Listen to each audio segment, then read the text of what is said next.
এ পর্যায়ে মঞ্চে আসছে নেত্রকোনার বন্ধু ভাই মোহাম্মদ নোমান আহমদ। মুফতি সাহেবের নিকট জানার বিষয় হলো কুরবানির নিয়ত ও দোয়া সম্পর্কে। ধন্যবাদ। মাশাআল্লাহ, ভাই অত্যন্ত সুন্দর একটি প্রশ্ন করেছেন। প্রশ্ন হলো যে দোয়া এবং নিয়ত সম্পর্কে।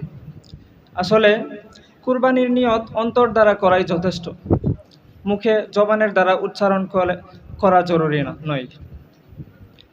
আর পশু জবাই করার সময় বিসমিল্লাহ বলে জবাই করা ফরজ, আর আল্লাহু আকবার সহ বিসমিল্লাহি আল্লাহু আকবার বলে জবাই করা মুস্তাহাব। আর রাসূল সাল্লাল্লাহু আলাইহি ওয়াসাল্লাম হইতে বর্ণিত হইয়াছে যে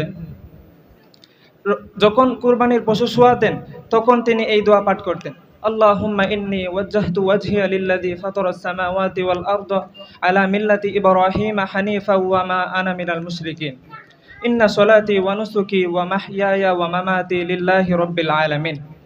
আর জবাই করার পর তিনি দোয়া পাঠ করতেন, আল্লাহুম্মা তাকাব্বালহু মিন্নি কামা তাকাব্বালতা মিন হাবিবিকা মুহাম্মাদি ওয়া খলিলিকা ইব্রাহিম আলাইহিস সালাতু ওয়াস সালাম। আশা